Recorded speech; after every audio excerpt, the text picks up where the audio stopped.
Pros, save more on the materials you need to get the job done inside and out at Lowe's. Right now, get 10% off in-stock Trex Naturals decking, now available in more styles. Plus, get 15% off select custom entry, interior, and storm doors. Then, we'll deliver it all straight to your job site to help keep your jobs moving. Get the brands pros trust, priced right, and ready when you need them. Our best lineup is here at Lowe's. Valid through 5/27. While supplies last. Selection varies by location. In the suburbs of D.C., a woman fails to show up for work and is found brutally murdered. 911, what's emergency? We just walked in the door and there's blood in the foyer. For the next 2 decades, the case remained unsolved until new technology allowed investigators to do what had once been impossible. A new series from ABC Audio in 2020, Blood and Water. Listen now wherever you get your podcasts.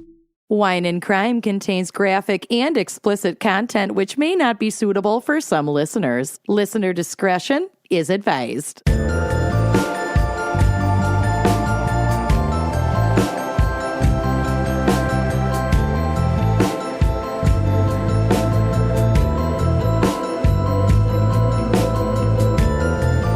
You are listening to Wine and Crime, the podcast where 2 friends and fiends don't struggle,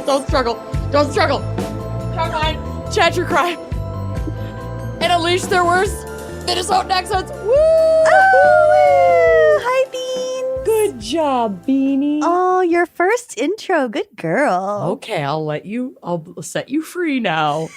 She's not like that. I'm Amanda. Oh, I'm Lucy, and that was adorable. She was just sitting. I mean, I feel kind of bad because I just disturbed her, but I have a footrest under my desk, and she was just sitting on it, like looking up at me from under the tip of the desk, and I had to cute. I had to grab her, but now I've scared her off forever. Whatever, she'll be. Now we all know. They always come back. I'm Amanda. I'm Lucy. We already said that. Oh my God, I'm sorry. And this week we have a very special fan pick from Chris, Ruth's Chris. And it's her steakhouse, which I already said earlier, but I thought bore repeating. It was funny the first time. It was. And Chris, it's funny again. Chris has chosen Colonial Curses. It's as if Chris knows that we like to rage. Yes. Lots of misogyny. Yeah. The racism, the misogyny. All of it.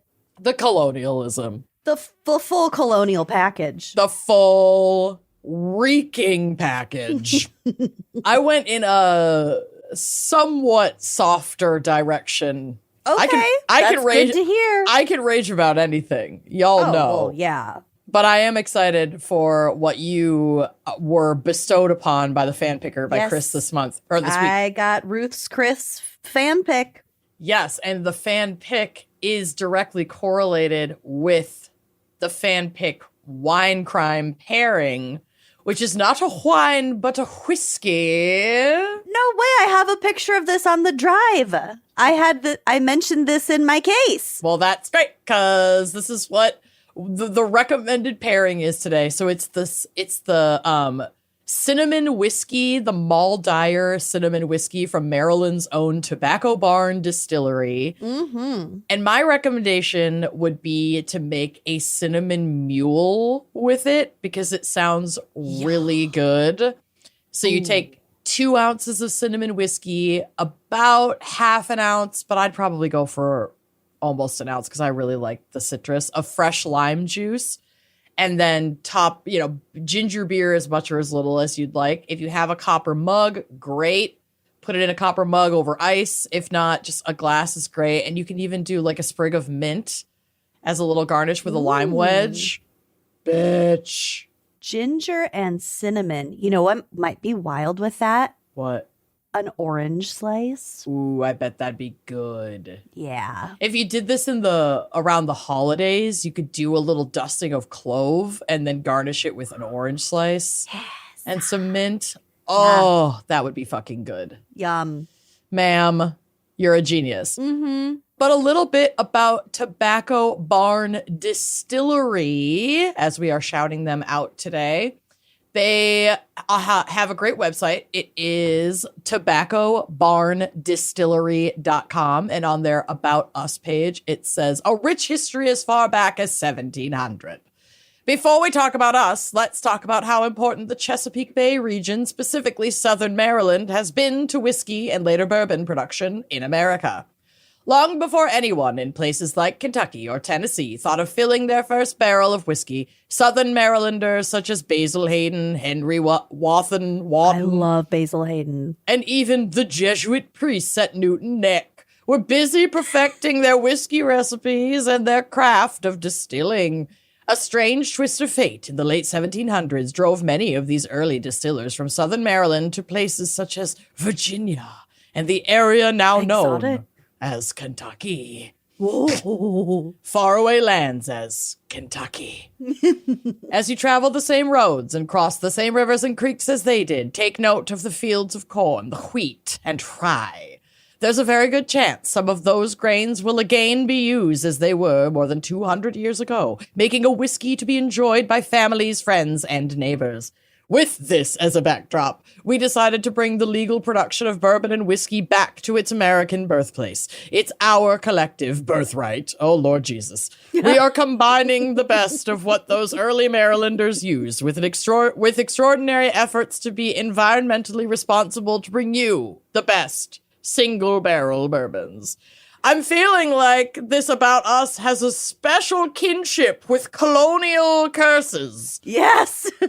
It's feeling a bit on the nose. A bit Anglo. Yep, but the whiskey does sound lovely, so if you have it, great. If you want to get it, you can head to tobaccobarndistillery.com and see where it is available in your area and make yourself a cinnamon mule. Yum. Sounds Yum. good. All right, should we take a quick break to hear a word from our sponsors and then dive into Moll Dyer, who is not just the name of a whiskey. She's apparently a very real person with probably a lot of backstory. Quite a lot of backstory, in fact. Yeah. We'll get to it right after we hear a quick word from our sponsors. Let's do it. So I recently tweaked my Smalls subscription and ended up running out of cat food before my next one came. It was a mistake on my part. So easy to correct, but it was a mistake on my part, and boy, were my cats mad at me. They're like, Mother, what is this? I had to supplement with some tinned stuff from the grocery store, and they were like, are you kidding me? It's not April Fool's anymore. And yeah, they're not speaking to me right now, but I do know that my Smalls order is currently on my porch, so I'm going to go get that and make them a very healthy, lovely dinner, and hopefully they'll forgive me because they frickin' love their Smalls. They will forgive you, and they do love their Smalls. Smalls fresh cat food is protein-packed recipes made with preservative-free, 100% human-grade ingredients that you'd find in your fridge, and like Lucy just said, it's delivered right to your door. It's on her porch right now. It's because Smalls fresh, gently cooked food is made without preservatives that, like, some of those benefits really start to come through. You know, we have cats. We have 2 cats. One of them is kind of a chronic puker and does a lot of, like, the scarf and barf with the dry kibble. And honestly, since we switched to Smalls, the improvement has been wild. Let's just say I'm doing a lot less cleaning of my carpet. Same. It also, what I really love about it is that it's so good for helping make sure your cats get hydrated, because kitties can be so weird about drinking their water. And they have like wet food that is obviously hydrating, but then they also make these really awesome broths. And we always call making our wet food for the cats making them soup. And let me tell you, it is like making soup that they are drinking. They're getting a nice protein. They're getting that for their energy, but they're also getting improved hydration. So they're getting those strong bones and the toned muscles. So stop serving your little carnivore a bowl of processed shortcuts for a limited time because you are a Wine and Crime listener. Get 60% off your first order plus free shipping and free treats for life when you head to smalls.com/gals. That's 60% off your first order plus free shipping and free treats for life when you head to smalls.com/gals. Yes, moms love flowers and spa days and breakfasts in bed and alone time. But honestly, none of those things truly last. You should give her the gift that shows up every day, specifically every morning around 9:30 a.m. with a tushy bidet. It's funny that you mentioned this for Mother's Day because I myself, as well as one of Bill's cousins, my husband, have been proselytizing about bidets for many moons now. And we got our mama hooked. Okay, so Bill's mom is on the train and she is never getting off. And I'm telling you, it's hard to get off once you get on that train. It is the best. Tushy Bidet transforms your bathroom wellness for life. You know, gut to butt to bowl. I was on a thread the other day talking about like how people who menstruate take good care of the undercarriage during those times. I saw your post. Yeah, after making a joke about how my undercarriage is silicone and can be popped into the dishwasher, I then said, but actually I have a bidet and that is how I feel clean all the time. You can also soothe your bottom with instantly warm water that never runs cold because you can hook it up right to your warm water line. Tushy e-bidets instantly modernize your daily routine and bathroom with a heated seat, adjustable water temperature, and a powerful yet gentle dryer. Okay, it can attach to your existing toilet without the need for additional plumbing. E-bidets only require an outlet, so it's so easy to install. If I can do it, literally anybody can do it. You're also just using so much less toilet paper. People who have made the switch to Tushy use up to 80% less TP. We get those like giant bags of toilet paper. I have absolutely noticed how much longer those are lasting us. We're spending less money. We're not clogging the toilet. We're not contributing to more paper waste. It's not really the best. plunging as much. No, seriously. There's no downside to having a Tushy bidet. And I say that with my full butt. So stop guessing you're clean. Start feeling it. For a limited time, our listeners get 10% off their first bidet order when you use code GALS at checkout. That's 10% off your first bidet order at hellotushy.com with promo code GALS. We're so excited to reveal to you that this episode is sponsored by The Real Real, the world's largest and most trusted source for authenticated luxury resale. Are you kidding me? When you told me that they had reached out about a partnership, I nearly fell off my chair because I have been a Real user for many moons now. I love this service. I got a new winter coat last year and I'm obsessed with it. My big, like bright neon green puffer. I'm obsessed with that coat. When I was getting married, I bought 3 different pairs of wedding shoes so that I could just like decide which ones I wanted. I even was able to do a wedding shoe switch up because I had 2 wedding outfits. Yes, it was excessive. And no, it wasn't too much because I was able to get so much on The Real. And I still have those Prada wedge sandals, okay? They're so cute. That I got for my wedding. They are so comfortable. They are so cute. And they did not break my bank. Truly, no one does resale like The Real. They drop over 10,000 new arrivals every day from brands like Gucci, Fendi, Prada, Louis Vuitton, Tiffany & Co., Cartier, so many more that are up to 90% off retail. The coat I got last year still had the tag on it, and it retailed for like $900, and I got it for $150. I'm not even kidding. It's incredible. And with their rigorous authentication process and team of luxury experts, it's resale that you can trust. I know that they take this so seriously because I have also sold pieces on The Real. So I know what lengths they go through to make sure that everything is authentic and what you're getting is going to be top quality in beautiful condition. It's just amazing. You can really trust their site. The Real is the most trusted name in authenticated luxury resale with over 10,000 new arrivals daily. No one does resale like The Real. Get $25 off your first purchase when you go to therealreal.com/gals. Plus, this May only, you can get an extra $200 to shop when you sell for the first time. That's therealreal.com/gals, therealreal.com/gals.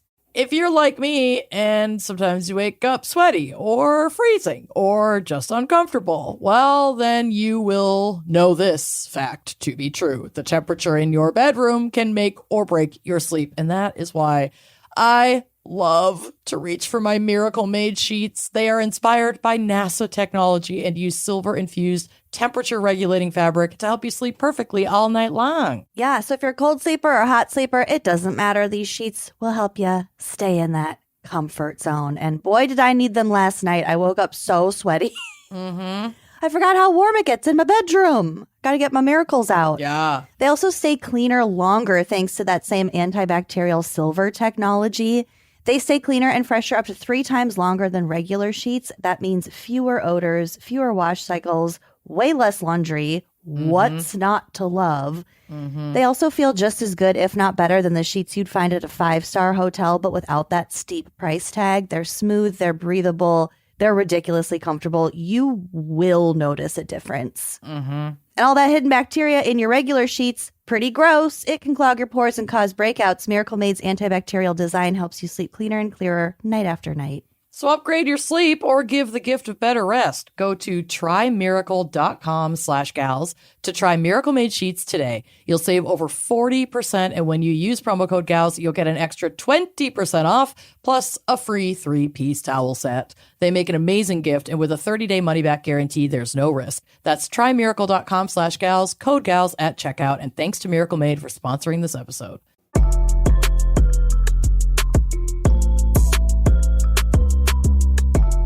Okay. We're back. We were just discussing business ideas. Don't worry about it. Lucy, what do you have for us this week for Colonial Curses? Well, that Ruth's Chris, she, her really knows how to pick them. Okay. So, as you mentioned, this is the story of Moll Dyer. M-O-L-L, not M-A-L-L, as in the dying retail. As in the death rattle of capitalism that we see every, 5 to 10 miles or so here in the Midwest. I think we have Midwest metro areas. 4 empty malls in the Pretty Des Moines much. metro right now. Yep. Gotta love it. Gotta love it. Anyway, M-O-L-L Dyer. So we're going back to 1697. Oh. Well, we'll just say the late 1600s. Our story takes place in St. Mary's County in Maryland, which is near what is now Leonardtown. Okay. So there was a village there. I think it's just kind of referred to as like St. Mary's County. So just outside of town in the woods lived what was described repeatedly as elderly, but really she was like in her late 50s. Oh my God, give a girl a break. But I know. I guess it was the 1700s, 1800s? The late 1600s, yeah. So the life expectancy was probably a little tighter then. Well, she might have been a little more elderly in that perspective. as you will learn, misogyny is a Hell of a drug. very much a through line in our story. So take pretty much all of these details with a grain of salt, because as we'll get to later, there aren't many hard and fast provable facts in the form of like records that are available to us. So this is in reality more of a folktale than anything. Okay. Her name was Moll Dyer. Her true name was probably Mary, because Moll was like a term of endearment for Mary. Okay. So she and her two brothers had fled their home in Devon, England, because of the English Civil War. Okay. Never even heard about that one. We should probably, I'll probably Google that at some point. They went first to the Nevis plantation on the island of St. Kitts in the West Indies, where she was an indentured servant on a sugar plantation for 8 years. Okay. So she was serving alongside enslaved African folks. Mm-hmm. But she herself is She is white. She's white, a white European English woman. Okay. She's just really poor. Yep. So at that point, she's 43 years old. She's unmarried. She hitches a ride on a boat and sails to the Maryland colonies in 1677, where she settled alone on a small piece of land in what I said earlier is what is now Leonardtown. Okay. And actually, the Dyer family line can be traced in St. Mary's County, like to today. So Moll was known to be a healer. She had her own special ways of doing things out in the woods in her small house, which was described repeatedly as a hut. Okay. It was a small house. She's poor. What? I don't know what it looked like. Mm-hmm. A hut. So she likely learned traditional healing rituals and herbal remedy practices from her time as a servant on St. Kitts, learning from her coworkers who were indigenous Africans who had their own ways of doing things. So practicing magic and herbal healing or witchcraft at the time was considered fine as long as it didn't harm anyone or involve the devil. Like once the devil got involved, we're out. You don't like that. But you can, they really only had largely traditional herbal remedies at this point anyway. So right. It's not even really witchcraft. They're just their own unique cultural practices that get labeled as such. Right. So it's likely that Moll was consulted for her services because they were effective. Mm-hmm. Of course, this combined with her being single and poor and living alone She's and an quote old unquote crone, elderly. An old bog witch healer in the village. Yeah.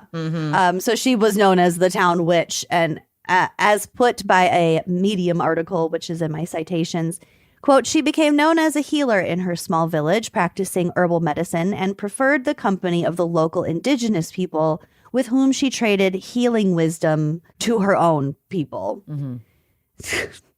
She was physically unattractive. Here we go. So ugly it hurt, one colonist wrote in a letter. Good Lord. And preferred to live alone away from the rest of her village. Yeah, good for her. Good for her. Can you fucking blame her? No, she's got a she shed out in the woods. Yeah, y'all are assholes. Doing spells, collecting her crystals, living off the land. Ignoring the town incel that just keeps calling her ugly for no fucking reason. Meanwhile, who's fucking you, asshole? Yeah. Like, I'm not sick. I'm just not wearing makeup today. Calm Fucking get down. over it. Jesus. You look really tired. Are you okay? Are you okay? Yeah. Jesus. Thank you. Thank you for checking on me. I feel so seen. I was fine.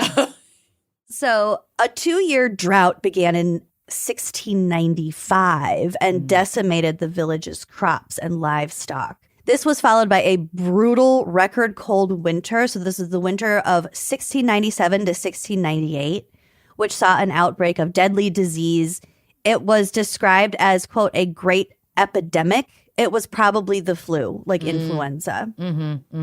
But death was everywhere and people were scared and desperate. And as always, they needed a scapegoat, someone to blame their conditions on.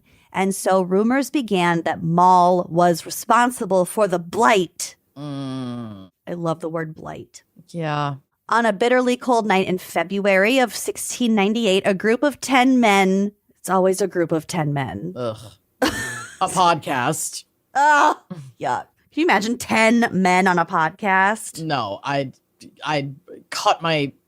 stab my ears out before I got a chance to even really experience it, I think. Two's too many. It's One too is much. too many. Yeah.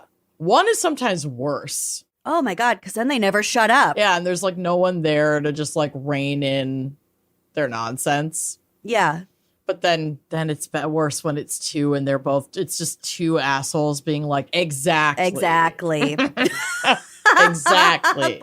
Back and forth over and over. All right. So these men are hanging out at like the local store and they're like, hey, we should really do something about that witch who's killing all our crops. So no, it should be illegal for men to hang out. for real. No. It's dangerous. It's too dangerous. It never results in something positive. You can't be trusted. So they get their torches, of course. And That's all you have.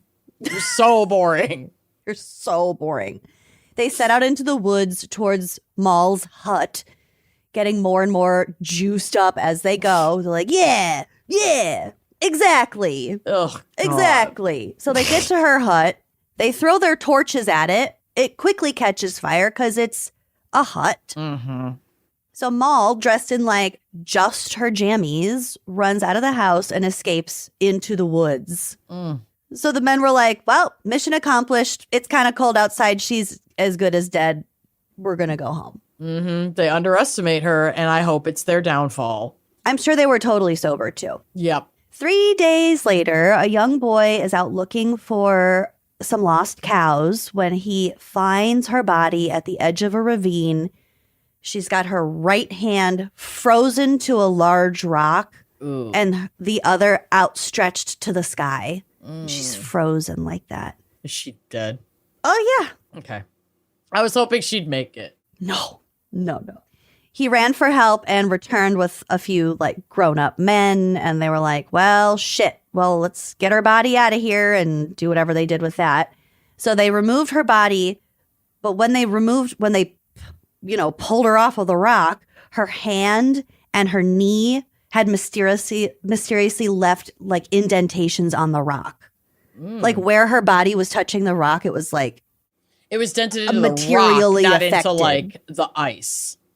Correct. It was the rock. It was an indent of a hand in the rock. Okay. So word spread about her death and this mysterious handprint on the rock, and people are like coming out to see it. They're fucking bored. There's nothing else to do. Yeah, let's go look at the rock. But when they did go to visit and touch the rock, suspicious things started happening. People said they felt dizzy or sick after touching the rock. Good. Then once again, that summer, the crops failed. Misfortune befell. Yeah, people experienced financial ruin. Families there was discord in the town.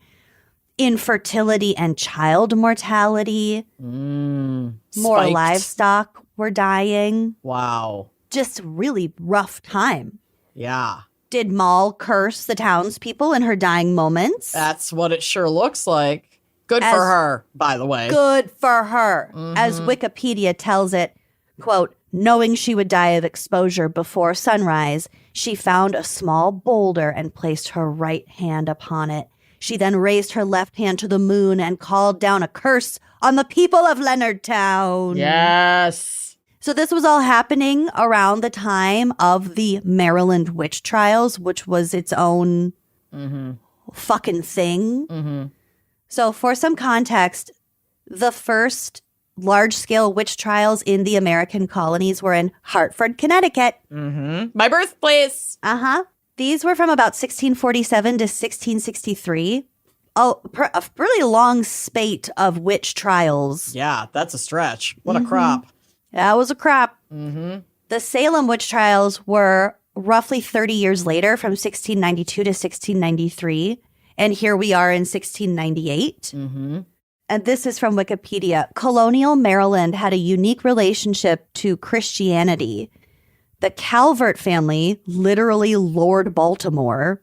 Oh, Lord. Or Lord Baltimore Jesus. That family established Maryland as a safe haven for Catholic refugees from Europe and insisted on the need. Got the thumbs up again in this fucking video. I don't know why Catholic you keep getting it. refugees. I don't know. And insisted on the need for the Maryland Toleration Act, which basically Tolerate us. Yeah. Catholics are people too, you guys. Enacted in 1641, the act protected the Catholics from persecution, but as the century bore on, Puritan immigration displaced the Catholics and turned Maryland overwhelmingly Protestant. The fucking Puritans. Another group of 10 men. From 1644 to the 1670s, a series of religious conflicts in the colony eventually led to the Protestant Revolution, and as a result, Catholicism was made illegal in the province, and Puritans took control of the Maryland government. This provides some additional context to the political system in the province as the witch trials progressed. So there was already this like religious paranoia going on. And people were really pissed off and divided, but they couldn't really blame Catholics or Protestants. It was like, so then it just kind of evolved into I saw Goody Proctor with the devil, because we can all agree that the devil is bad. And those ugly old women are fucking with the devil. So they must be. Look at them. Yeah. They're fucking hideous. These hideous, husbandless, childless crones. These gays out here living in the woods. Those are my girls. Oh, I know, right? A girl can dream. Okay, so there were several witchcraft trials in Maryland starting in 1654 and continuing until 1712. So Moll was right in the thick of it. Yeah, real thick. Rebecca Fowler of neighboring Calvert County was hanged as a witch on October 9th, 1685. So that was just a couple of years before all this. So like I said, while this story is mostly oral history, it has been passed down for centuries, and it's super well known in that area. And Wikipedia says there are hardly any verifiable facts about Moll's life and death because of a fire that destroyed the town courthouse on March 8th, 1831. Come on. It's always a fire destroying the... Where can we store things that's flame retardant? Yeah, get a cloud. Proof, right? Molasses proof. Grow up. 1831. Cow knocking over a lamp. Get Proof. some water. Oh my God. Figure it out. But that darn St. Mary's Historical Society sure has a lot of info. Yeah. So, according to this incredible produced video I watched, in 1968, a curious newspaper reporter from the Washington Evening Star named Philip Love said, you know what? I heard about this Moll Dyer. I heard about this rock. Where's the fucking rock? So he decides he's going to go find Moll's rock. The rock in the 60s wasn't like a well-known spot to go check out? It was more... just part of the lore? It was more like a legend at this point. Okay. But people who lived like in that actual area, they knew about it. Oh. So he's asking around town if anyone knew where it was. And there's this one guy, his name was Woodrow Bennett, and he owned a grocery store that was purported to be on or near the site of Moll's hut. Okay.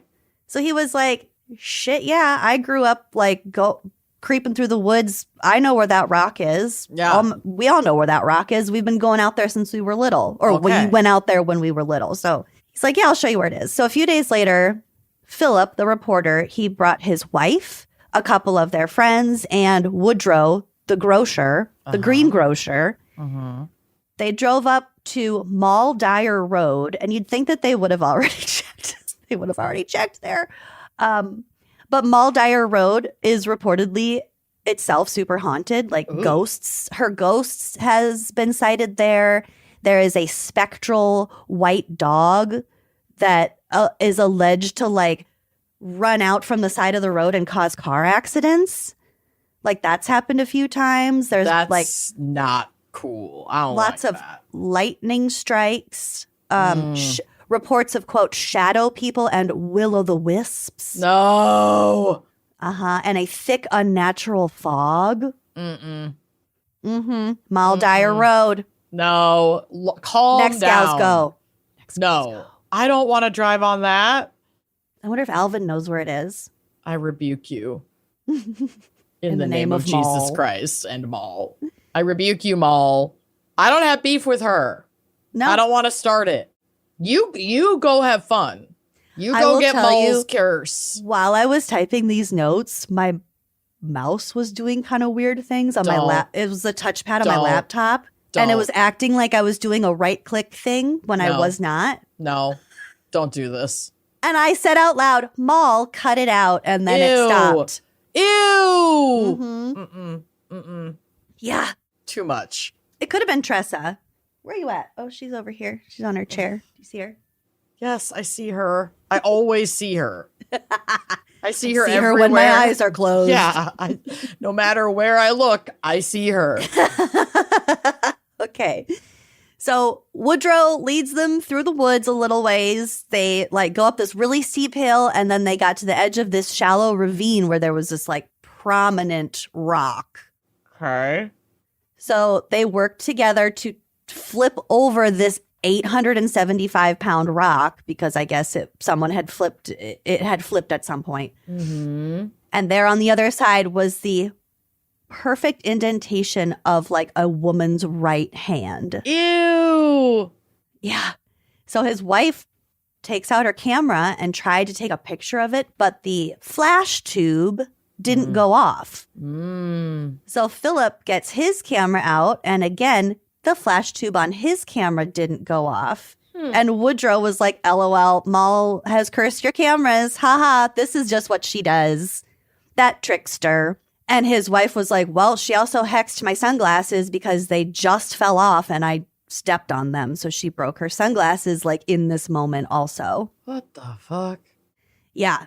So in October of 1972, this is a couple years later, the rock was finally moved. The Historical Society, the town hired a team of 8 men, a group of 10 men. Not again. Have we learned nothing? I know. It was finally pulled out of the woods and placed at the old jail in Leonardtown, which is where the Historical Society was based. I have some pictures on the drive. Mm-hmm. They're labeled as screenshots because I took them from said video on their website. Mm-hmm, mm-hmm. But you can see these black and white photos. Oh, first of all, there's a picture of Woodrow in his grocery store.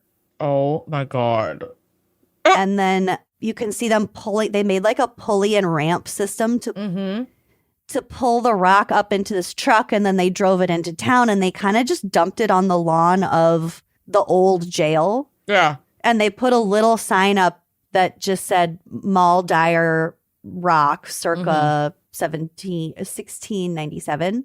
And there's a couple of pictures of just like kind of what it looked like. There's a dog posing next to it. There was...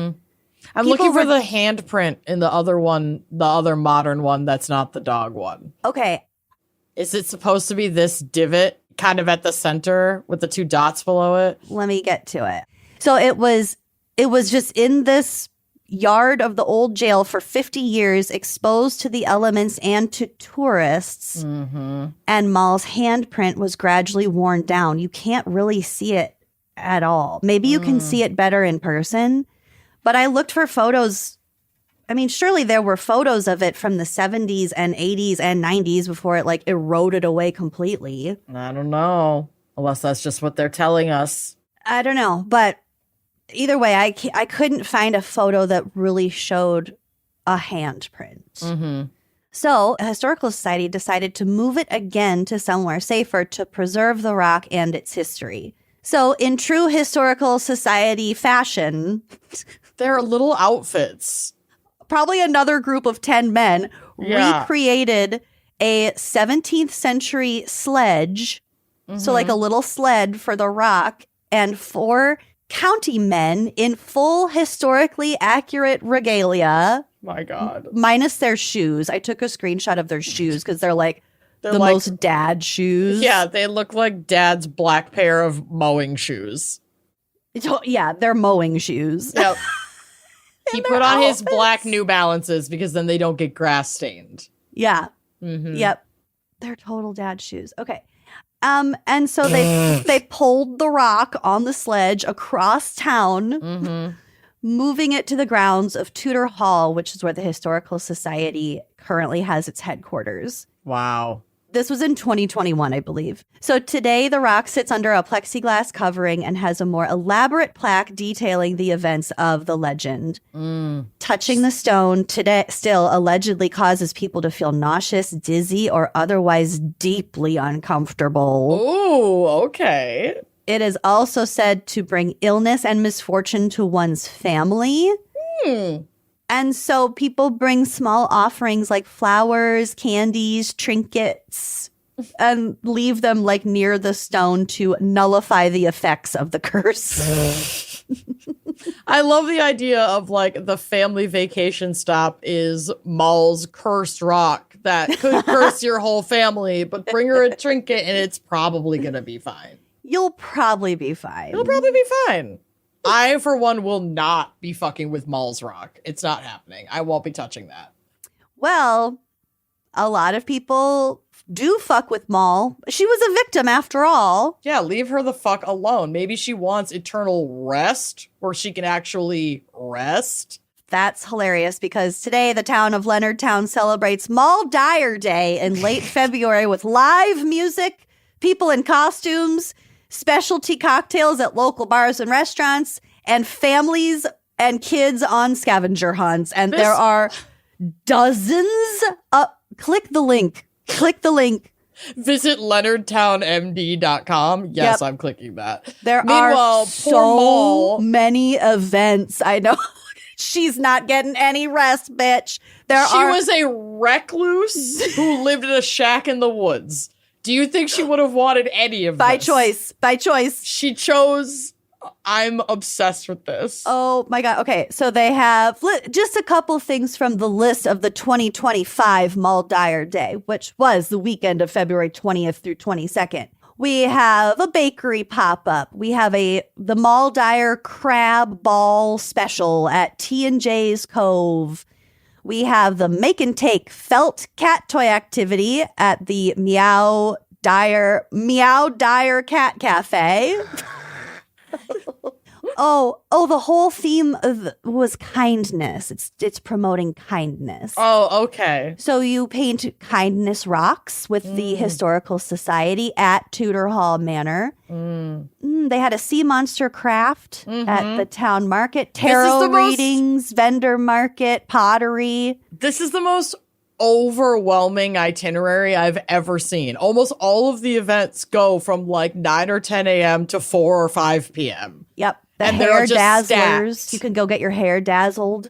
Oh, catch the free Leonardtown trolley. The Madness of Moll Dyer book release and signing with local author Christine Trent. Chessie the Chesapeake Sea Monster Craft at Town Market. Vegan and gluten-free s'more making. The soup cauldron. Information scavenger hunt and game sheets at the town hall. A Metallica tribute band concert called What? Mock-Tallica. Oh my God, at the Rex Theater. Okay, this is incredible. So you're like, she lived alone by choice in the woods. Let her rest. Let's get a Fuck Metallica cover band. I don't know. We can run the Moll Dyer Crab Ball special. Make your own Dyer Potions potions.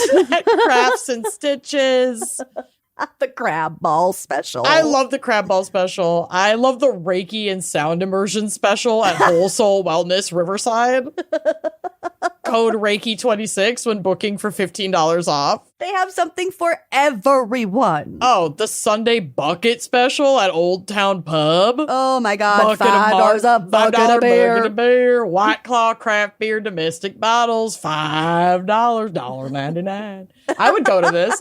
You know what? I would go to this. I'm just not going to fuck with The Rock. This is like a dingus day. I love this. This is great. It's a dingus day. I really think Moll Dyer Day 2027 should be our next random gals go. All right, listen up, Maryland. Somebody on your Chamber of Commerce or whatever. It's probably Ruth's Chris, she, her. Yeah, come on, Ruth's Chris.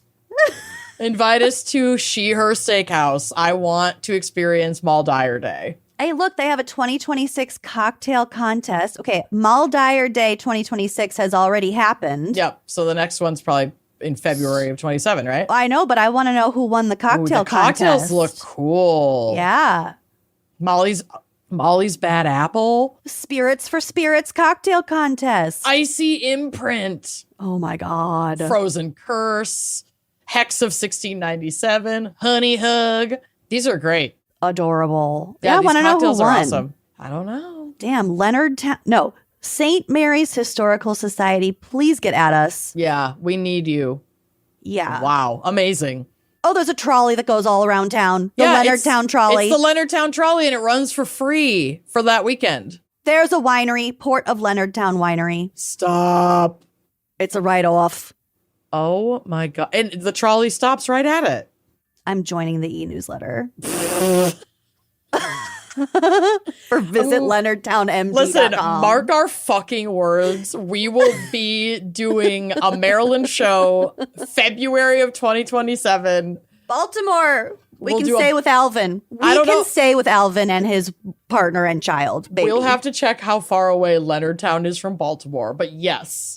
Can't be that far. Yeah, Maryland's not that big, but Leonardtown to oh my God. Baltimore. Okay. Well, get the walking directions. To walk? Let's see. Oh, well, it's only an hour and 45 minutes away. Mm-hmm. Let's see. How do I change it to walking? I don't know. I'll figure it out. All right. Probably a while. Probably a while if it's almost a 2-hour drive. Probably a while. Yeah. buses. You could take a bus. Okay. This is riveting content. Well, that's Moll's story. Well done. Well done. All right, let's take a quick break to hear a word from our sponsors. Unless, of course, you are a member of Wine and Crime Uncorked and you are getting these episodes ad-free. Lucky duck. You lucky duck. Come, and if you're not, come join us. What are you doing? What are you waiting for? All right. We'll see you in just a minute. Okay. Whether you're renting or paying a mortgage, well, we all know that your biggest monthly expense is likely that payment, and it really should be working harder for you. And that's where Built comes in. Built is the membership for where you live that rewards you with points on every housing payment wherever you live. Built started out rewarding members on their rent. And now, as of 2026, Built members can also earn points on mortgage payments. So wherever you live, you can be earning points. Every housing payment earns you points you can use toward flights with top travel partners like United and Hyatt, Lyft rides, Amazon.com purchases, so much more. They also have like, you can get access to a neighborhood concierge. So this can make restaurant reservations. It can book fitness classes and find new local spots, all while being rewarded at more than 45,000 merchant partners. This is like having your personal assistant baked into where you live. I absolutely love that you can earn points towards checking out new local restaurants. Like, go check out that type of, Pacific food that you've never had before or something like that. Just meet new people and make new experiences in your own neighborhood. I think that is so rewarding. It is simple. Being a renter and now owning a home is better with Built. Join the membership for where you live at joinbuilt.com/gals. That's JOINBILT.com/gals. Make sure to use our URL so they'll know we sent you. Lately, I'm trying to be more intentional about what I wear day to day, leaning into pieces that feel effortless, comfortable, and still put together. I have that closet overwhelm. I have a lot of stuff, but I don't always know what to do with it. And paring it down, focusing on those pieces that just make sense and all work with each other, it just makes getting dressed so much simpler. And Quince has been my go-to. The fabrics feel elevated and the fits are flattering and everything just works without overthinking it. Quince makes it so easy to refresh your everyday this spring with pieces that feel as good as they look. They use premium materials like 100% European linen, organic cotton, ultra soft denim, Italian leather. I recently got this cute little new wrist slit in like this putty color. I sent you the picture. You did confirm that was very cute. It's so cute. It's so slender. So they also have these lightweight linen pants, dresses, and tops that start at just $30. They're effortless, breathable, and easy to wear on repeat. I love packing that kind of stuff because you can pack outfits that you can swap, like this shirt with this pants, and then endless combinations, and you just throw them in your suitcase. You're all ready for your trip. Everything at Quince is priced 50 to 80% less than similar brands. They work directly with ethical factories and cut out that middleman, so you're paying for quality and craftsmanship and not a brand markup. So refresh your everyday with luxury you'll actually use. Head to quince.com/wine for free shipping on your order and 365-day returns. Now available in Canada too. That's QUINCE.com/wine for free shipping and 365-day returns. Quince.com/wine.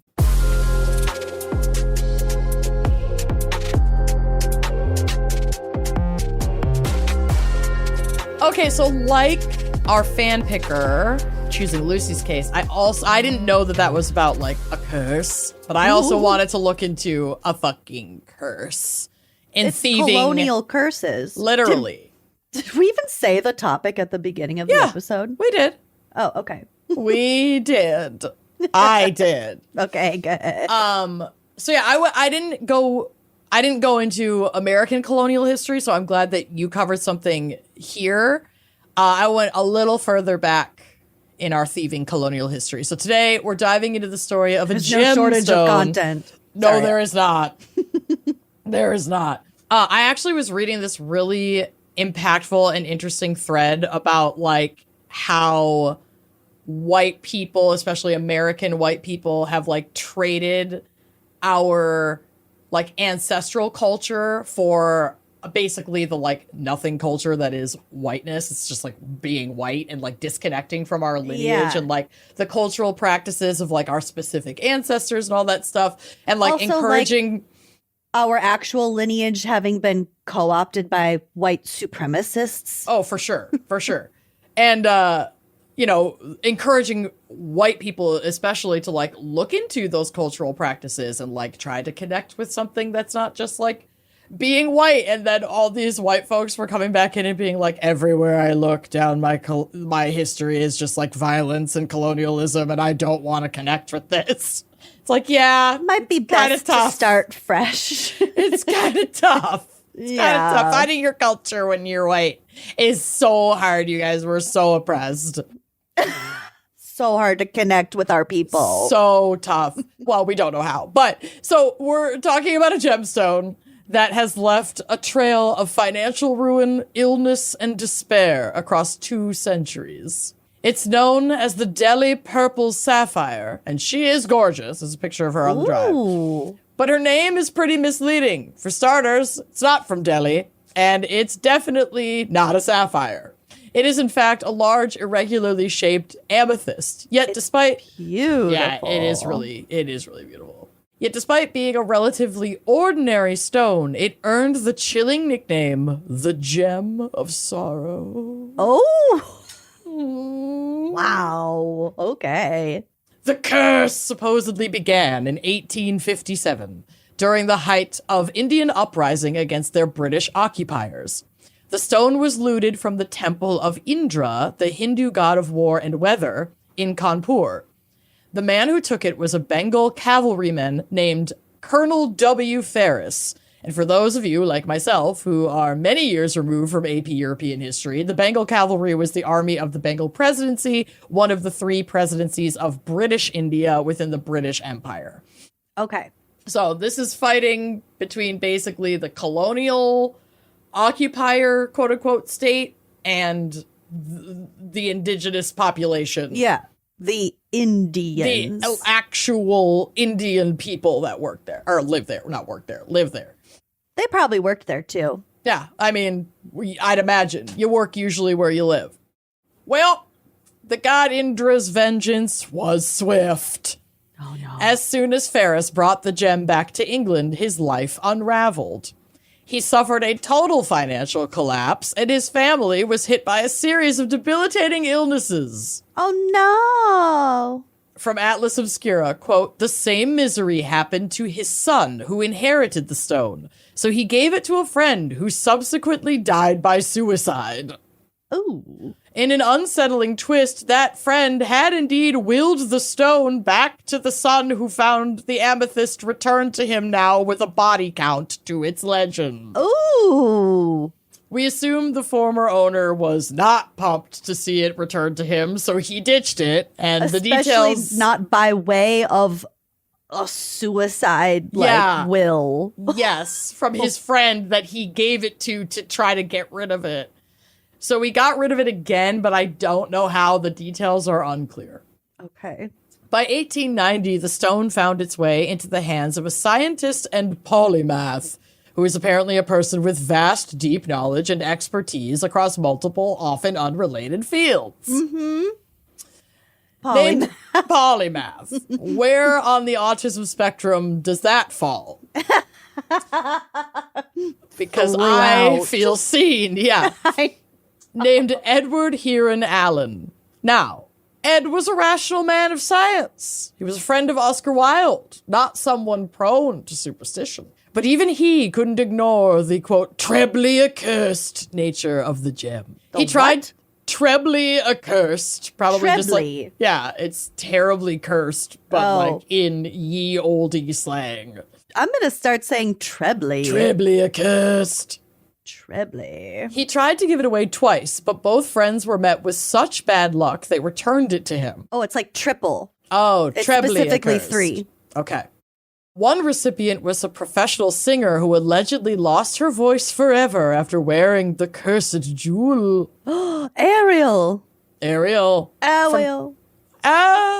From National Geographic, quote, Heron Allen, Ed, wrote that he attempted to give it away and even to neutralize it by setting it in a piece of jewelry alongside other ancient loot. Always a good idea.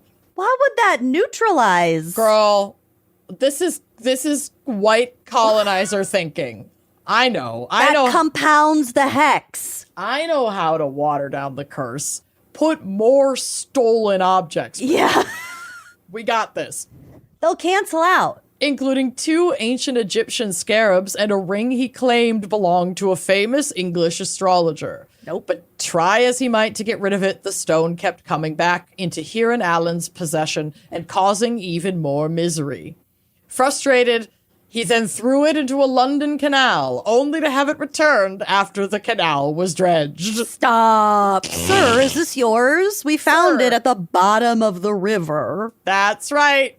Oh my God. This diva, Ed, was so desperate to be rid of it, he Rose Dawsoned it into the Regent's Canal and thought he was finally free, but 3 months later, a dredger pulled it from the muck. A local jeweler that it was taken to recognized the stone and thinking he was doing a favor, returned it to Eddie. Bro, you Great dropped news. this. You Bro. will never believe this. Well, you will never... Girl, look what we found. What are the odds? You are trebly lucky. You are trebly lucky. At that point, Ed gave up on getting rid of it, destroying it. He was like, okay, it's going to keep coming back to me. So he sealed the amethyst inside 7 boxes filled with charms and deposited it in a bank safe. He left... like a box and a box and a box and a box times 7. Yes. Oh my God. He is so dramatic. I know, drama queen. He left strict instructions. The boxes were not to be opened until at least 33 years after his death. Calm down. And his daughter was never to touch it. Quote, God damn it. I wanted this. Quote, I feel that it is exerting a baleful influence over my newborn daughter, so I am now packing it in 7 boxes and depositing it at my banker's, with directions that it is not to see the light again until I have been dead 33 years. 33 years. I mean, 7 boxes, 33. These are I very, know. like, biblical angel number. It's ridiculous. I'm obsessed. Yeah, they seem like kind of not great numbers, though. I don't Cursed numbers. He's trying. He's trying his best. He does not know what to do. Well, 33 is trebly, so. Trebly. Edward Heron Allen died in the early 1940s, and his daughter quickly handed the boxes over to the Natural History Museum in London. It sat in a drawer until 1972 when a curator named Peter Tandy found the stone along with a chilling note from Heron Allen. The note warned that the stone was stained with blood and dishonor and advised whoever found it to, quote, cast it into the sea. Holy shit. He's Drama. so dramatic. I know, it's too much. Stained with blood and dishonor. Tandy, ever the skeptic, took the stone home for one night. Tandy. He survived, but he did report a restless sleep and a splitting headache. Yeah. But the curse didn't stop in the 70s. In 2004, a museum official named John Whitaker was tasked with transporting the gem. During the trip, he and his wife were caught in a violent, terrifying thunderstorm, and on subsequent trips he took with the stone, he fell violently ill and eventually suffered from agonizing kidney stones. Ooh, those aren't great. They're not. But is the story of the Stone of Sorrow true? Some skeptics think not.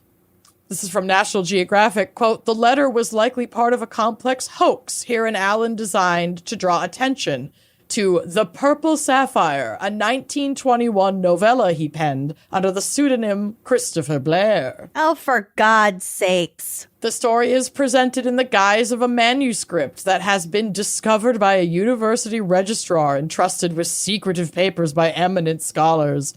The gem in the book shares a remarkably similar backstory to that of Heron Allen's real-life letter, from its supposed looting to the misfortunes it brought on its owners.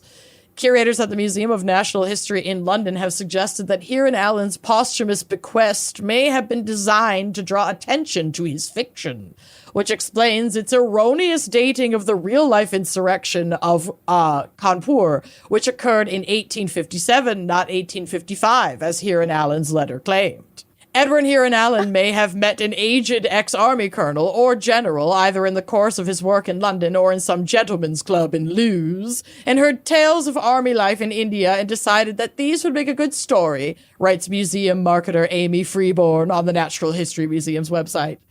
Then, years later, he wrote the story. He had the amulet created to make his tale plausible, but perhaps couldn't afford or wasn't able to obtain a large sapphire, so made do with an amethyst. Oh my God. Shady. Very, but really creative. Really creative, but I also don't necessarily think that it's all a hoax. Do I think that... Like, okay, so whether you believe he wrote a story about his real interactions with an ill-begotten artifact or faked the whole thing for some 19th century clickbait, It is clickbait. I think the truth does land somewhere in the middle. Like, this item was looted by colonizers. It remains with the Natural History Museum in London. So the backstory of it being looted from that temple is... the truth? That's believed to be accurate. That this was taken during that time through whatever channels, whether it was that like specific, it was looted during this fight, or it was just either way, it ended up in hands that it did not belong in by way of British colonialism, British colonizing of India. Okay. So that part is that much true. Okay. And so I kind of have the feeling that like there was just embellishment because of the ill-begotten nature by which this guy, Edward, obtained, and it ended up in his possession. Mm-hmm. And so I could see there being some embellishment of like, it's a cursed object because it was stolen from XYZ, and then because it has every fucking right to be cursed. Yes, and most of the claims of its curse are like people got sick or people lost all their money, and it's like, okay, but you don't need a cursed object for that shit to just happen. Mm-hmm. And it's like, it sounds a little more like karma, just catching up. Mm-hmm. So I do think that like some of it is legitimate, albeit embellished, but which kind of gives it some charm. Yeah. You know? The item itself. And the suicide thing could have been a complete fabrication because it came back to him anyway. Yes. Yes. But it's compelling. Quote, over the years, this is last thing from National Geographic, the purple sapphire became known as the cursed amethyst, and it is still housed in the museum's glittering vault gallery alongside other famous rocks and minerals, including one of the world's largest emeralds and a collection of 296 rare colored diamonds known as the Aurora Pyramid of Hope. Ooh. Yeah, I'm sure they're gorgeous. Stunning. And I'm sure that they are not supposed to be in the Brits' possession. No. I mean, in a lot of these, there are a lot of other, like, stories of cursed gems, specifically. Hope diamonds. Throughout, like, the British colonization and the British Empire, and how they were, like, looted and stolen from the places that they occupied and then, like, put into the crown jewels. And some of these remain in the crown jewels that are on display. So it's really fucking sad and fucked up. And I kind of hope these items are cursed, because put that thing back where it came from, or so help me, as Mike Wazowski would say in Monsters, Inc. Put that thing back where it came from, or so help me. So help me. So help me. Oh, I thought, okay, it was the song part. I thought you were just really flaring and you just dredged up a random quote from a random movie. No. This was a normal flare, not an extensive flare. People tracked that. Typical flare. Okay, someone put it in the comments. Did you track that reference? I'm shocked I didn't track it. So help me. Is she not in her Monsters, Inc. phase? No, she is. I think I'm so effective at tuning that out right now. I get it. I mean, you did watch Moana like 8,000 times. Moana has a special place in my heart. But since then, I think I've been better at turning off my ears. Mm-hmm. You got to. It's a survival mechanism. Mm-hmm. Gotta AirPods block it out. help too. That is helpful. That is helpful. Wow. Okay. Well. All right. Well, that's it. We're wrapping it up. We're wrapping it up. Thank you so much for your fan pick, Ruth's Chris. Ruth's Chris and She/Her Steakhouse. We are ready to rock with you, girl. And I am ready to go to Leonardtown. Yeah, get at us. Get at us for Moll Dyer Day. Yep. I need Visit it. leonardtownmd.com. Get at us. Yeah, we got to touch that rock. I won't be touching the rock, but I would really like to discuss some events. I'll bring a trinket. Yeah. How about I bring more haunted items to cancel out? Yes, the curse. Edward way. The Edward way. We know how to fix the rock. Yes. We just bring Annabelle and like all these fucked up Robert the Doll, sit them all on the rock. I'll wear my Robert snow globe. Oh, good call. I love that I bought a Robert the Haunted Doll snow globe. Yeah, it's sick. It's not right. It's one of my favorite possessions. It's so fucking weird. Why did they sell that? I don't know. Why did I buy it? I don't love know. it. A coffee shop nearby that I co-work at consistently has a small Robert the Doll in a little display up on one of its shelves. Adorable. Yeah, it's really scary. Yeah. All right. Cursed. Cursed. Ya cursed. Thank you for listening, and we'll see you next week. Bye-bye. Thanks for listening to Wine and Crime. Our cover art is by Danielle Sylvan. Music by Phil Young and Corey Wendell. Editing by Jonathan Camp. Our production manager is Andrea Gardner. For photos, sources, and other resources, head to wineandcrimepodcast.com. You can follow us on all the socials at Wine and Crime Pod. If you'd like to show your support and get access to all sorts of wine-fueled bonus content, check out our premium channel at wineandcrimepodcast.com/uncorked. Cheers!